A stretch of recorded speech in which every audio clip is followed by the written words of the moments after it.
Hey, welcome. I'm in St. Andrews State Park in Panama City Beach, Florida. It's a little cold today. It's November, or actually December.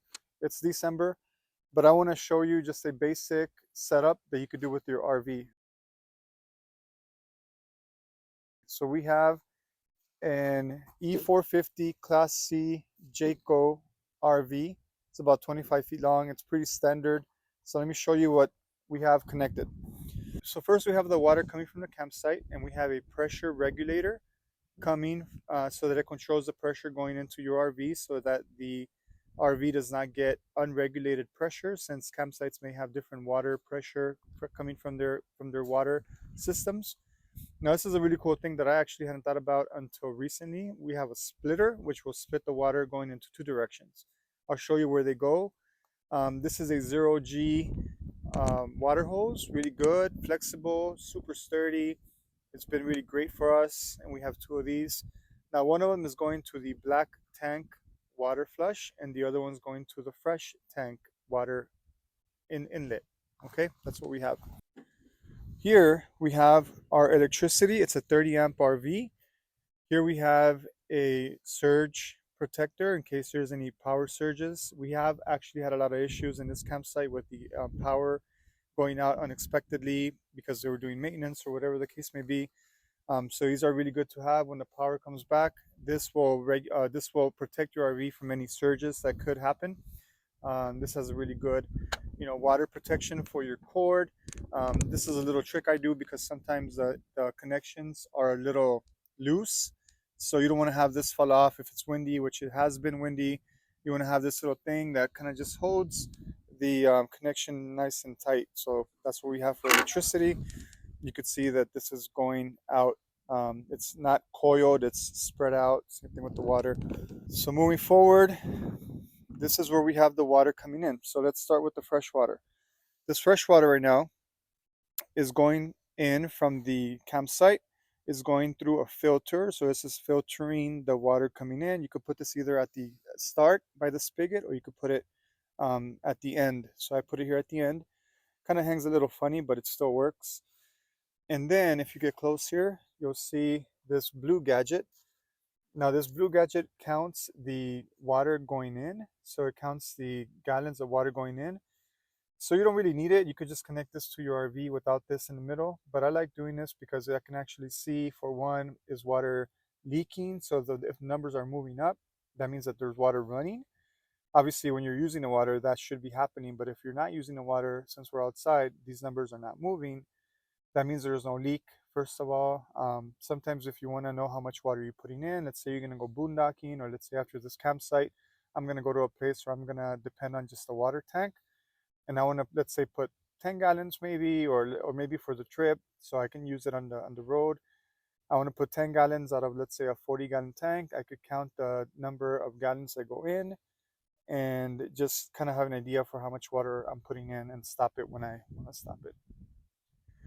Ooh, it's cold out here. Okay, so the other one I mentioned was the black water, black tank flush one. So this works in conjunction with when you clean your tanks. So let's go ahead and talk about that. So as you can see here we have our um, water coming out from two tanks. We have the black tank and we have the gray tank. This is pretty standard, but these are all little gadgets that you will need to make your life easier and better when you're camping. So this is the tube that connects to the main outlet for both tanks. And of course that connects to the campsite over there. Campsites usually have a place for your black and gray water, which connects to that. At the end, you have a little visible elbow, so you could see the water coming out, whether it's rushing out, what color it is. If something's coming out, you can actually tell. Otherwise, of course, you wouldn't be able to tell. This very simple tool here, this very simple product, keeps it elevated. You're gonna go to campsites that have sometimes the sewer lower, sometimes higher, whatever the case may be. Also, the border between your site, like in this case, the wood, or whether it's concrete, gravel, or whatever the site is, maybe lower, maybe higher. So this kind of just helps keep it at an elevated level, not only when it comes out, but also as you deal with the elements on the campsite. And as you extend it, it's going down in a downward slope. So it makes it easier for the water to come out.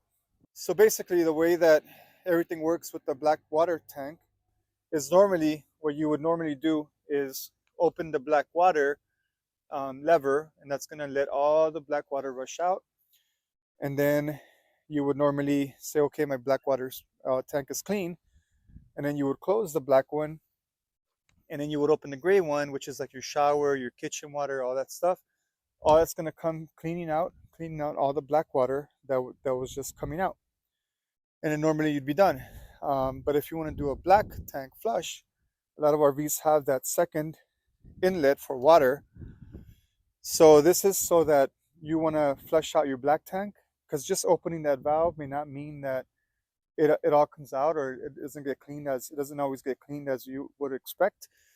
So what this will do is it'll flush water into your black tank so that water keeps coming out of your black tank and flush it out. Now without that splitter that we talked about over here,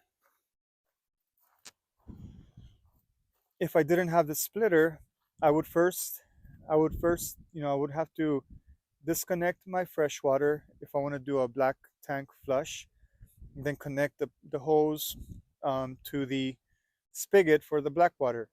You don't want to use the same hose for both, just to keep it sanitary. Keep one for fresh water, keep one for your black tank flush. So let's say you have both hoses, as you should. You would have to kind of move them back and forth. Let's say you're camping like we are for a week at a campsite. About 3-4 days in, maybe mid through your camping, you want to give your blank tank a flush. You would have to kind of mess with the hoses and switch one out, take one out. So the cool thing with the splitter is that they're both ready to go. So this one is on while this one is off. If I want to go ahead and clean the black tank, I would go ahead and open the black lever, just like we talked about, let all that black water come out. And then I would go over there and turn on the right hose, turn on this one, which is connected to the black tank flush. And very simple, without touching anything, I just move the lever, water will come and clean this out. Surprisingly, it might clean it out for a while. It could be 5-10 minutes of water still coming out, looking dark, looking brown. And that's how you know that you're getting more of the contents of the black tank out and cleaned. Until you see the clear water come out, then you can go ahead and turn off the water for the black tank flush. You can go ahead and close the black tank lever, and then do the gray tank as normal. And last thing normally is that if you're at a campsite for a few days, you could keep your gray tank open so that when you shower, there's no limit. It's like being at home, water just goes out. You're not worried about how much water your tank can collect. So normally I leave that open, and you could just shower, use the kitchen without worrying about having to empty it. Opposite to that, your black tank is always closed, because you don't want to have your black water come out continuously. You want to have it collect in the pool of the black tank, so that when you do let it out, it comes gushing out with water. Otherwise, you might have an issue where the poop or the pee or the waste will just accumulate without any water in there, which is called the poo mountain or something like that. So yeah, normally I will leave the gray tank open. Right now I have it closed, because as you're getting ready to leave, in this case we're going to leave tomorrow, I want the gray water to hold in the tank, so that when I do clean the black tank tomorrow, I'll be able to open that gray water. It'll have some content water in there to be able to flush out all the tube and all the black water that goes through. So that's it. I hope you enjoyed this walking tour of the setup. If you're interested in any of these products, they are in the description links. Thank you for watching, and I hope you enjoyed the video.